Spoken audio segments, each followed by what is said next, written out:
Shalom, enak ya lagu doa Yabes yang baru diputar. Itu tadi dinyanyikan oleh Angel Peters. Tapi kok kayaknya isi-isinya tuh ada yang bermasalah ya, terlalu kemakmuran ya. Apakah doa ini sesat atau merupakan mantra berkat, atau maknanya kayak apa sebenarnya? Ayo sekarang kita bahas bersama-sama di Truth is Fun.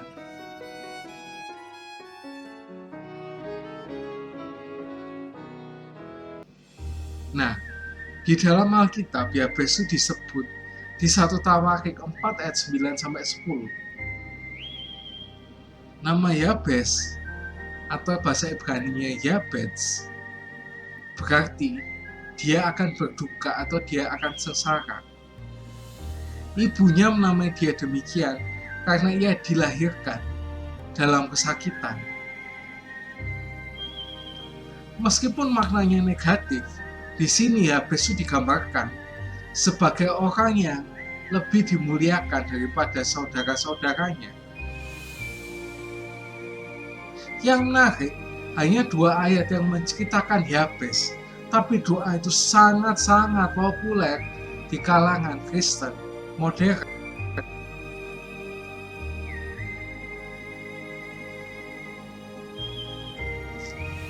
Sekarang mari kita baca 1 Tawarik 4 ayat 10.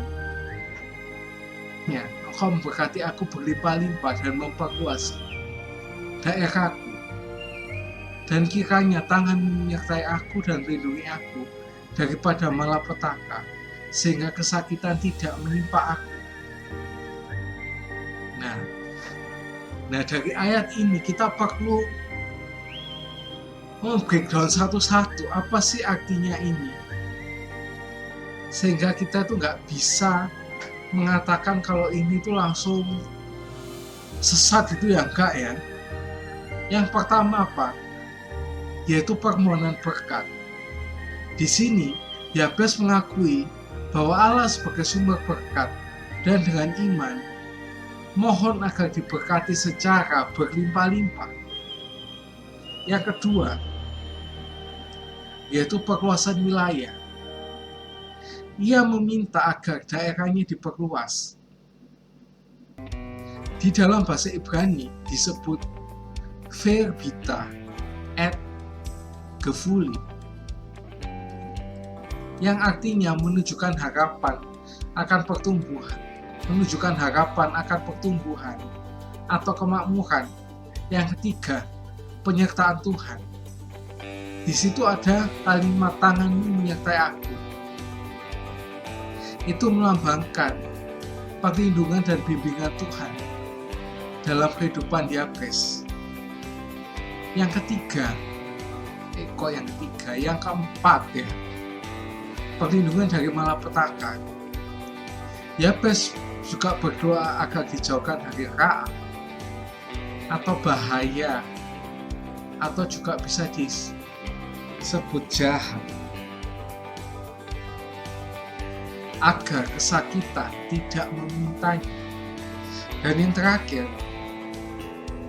keyakinan Yabes kalau Tuhan itu akan menjawab doanya.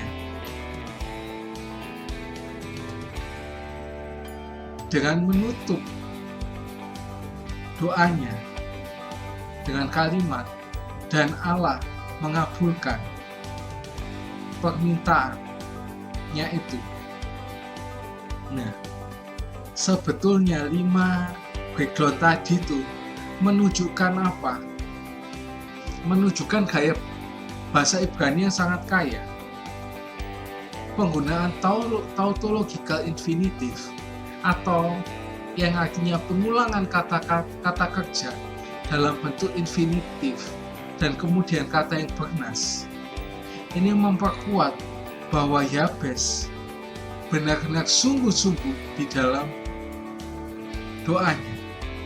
Dan juga Yabes yakin bahwa doanya itu akan dikabulkan.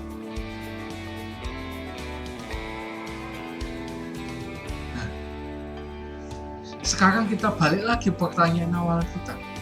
Apakah doa Yabes itu bisa dianggap sesat?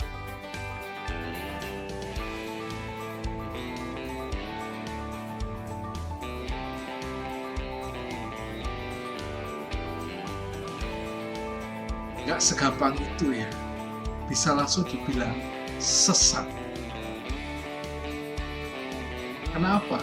Karena doa Yabes itu bukanlah mantra mistis, melainkan doa iman sederhana dari seorang umat biasa, bukan nabi ataupun bukan raja yang memohon berkat, perlindungan dan penyertaan Tuhan.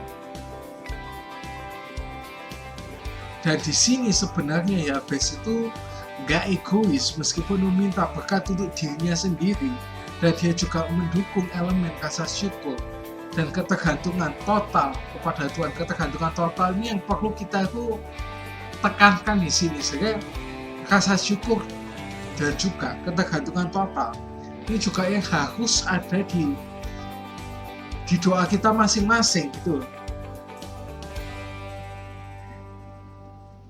Yang selanjutnya, kalau di sini Tuhan mengabulkan permintaannya, ini menunjukkan kalau doa Yabes itu benar-benar dikabulkan oleh Tuhan. Nah, di sisi teologi, struktur gramatikal binyan atau biasa disebut tensis atau majas menunjukkan bahwa doa ini sangat teologis dan sah. Dalam kerangka Alkitab, sekali lagi sah. Bukan sekedar kata-kata ajaib atau perkataan profetik yang diulang-ulang. Ya, sebenarnya doa Yabes itu nggak sesat. Justru merupakan ekspresi iman yang murni. Nah, tapi di balik itu ada kritik-kritik ini kalau yang menggunakan doa Yabes ini yang dengan gak benar. Sampai ada artikel jurnal teologi yang berjudul Veritas yang menyatakan bahwa dalam praktik modern, doa Yabes itu kadang-kadang dieksploitasi. Dalam sebuah skripsinya mahasiswa dari STT Saat, ditunjukkan bahwa interpretasi populer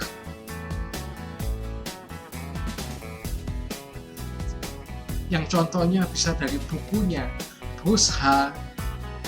Wilkinson yang berjudul The Prayer of Jabez yang terjual banyak karena dianggap membukakan pintu-pintu berkat itu. Yang di sini dianggap menekankan teologi berkat, apa cukup memperhatikan konteks historis dan teks asli Alkitab. Ada juga kajian dari teolog Pentakosta yang menganggap doa Yabes sebagai doa iman yang lahir dari ketulusan dan refleksi diri, tapi menegaskan bahwa doa ini relevan dan bukan sebagai mantra ritualistik. Ini kajian dari STT Inteos Surakarta.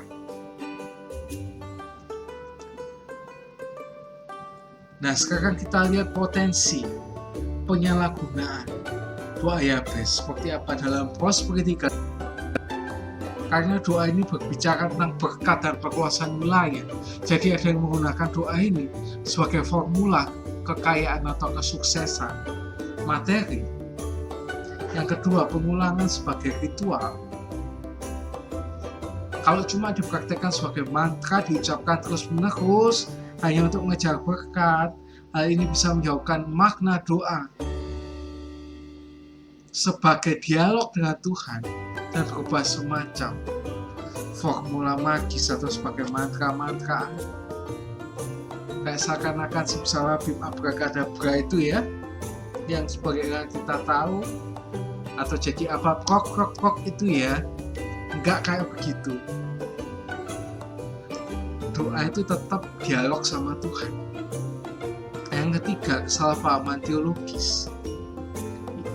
Mengabaikan konteks sejarah, ya, bahasa tatanan sosial dan struktur bahasa Ibrani bisa membuat orang salah paham bahwa doa ini selalu pasti dikabulkan dalam setiap permintaan materi.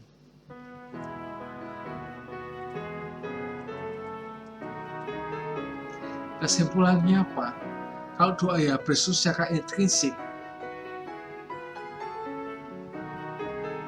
tidak selalu sesat, karena dari segi Alkitab dan bahasa Ibrani, permohonan Yabes sangat wajar. Ia mengakui kesulitan, mengakui kelemahannya di hadapan Tuhan, dan meminta kepada Tuhan dengan iman yang kuat. Namun, seperti banyak doa lain, niat dan praktek itu sangat penting. Jika digunakan sebagai mantra berkat demi kekayaan semata, maka doa bisa menjadi penyalahgunaan yang luar biasa dan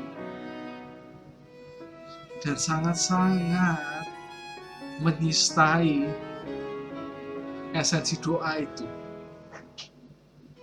Bagi orang Kristen, kita bisa memakai doa Yabes sebagai inspirasi untuk berdoa dengan iman, meminta penyertaan dan perlindungan Tuhan, tetapi tidak menjadikan satu-satunya doa yang kita ulang terus-menerus tanpa refleksi. Ya. Jadi ya, doa Yabes ini tidak sesat secara inheren, tapi bisa menyesatkan kalau dipakai sebagai formula berkat tanpa pemahaman. Sebagai orang percaya, kita perlu berdoa dengan iman dan kerendahan hati, bukan dengan pola pikir hanya untuk mendapatkan berkat. Thank you sudah menonton video ini. Kalau kamu suka konten seperti ini, bahasa yang kayak gini, yang menggelitik gini, jangan lupa like, subscribe,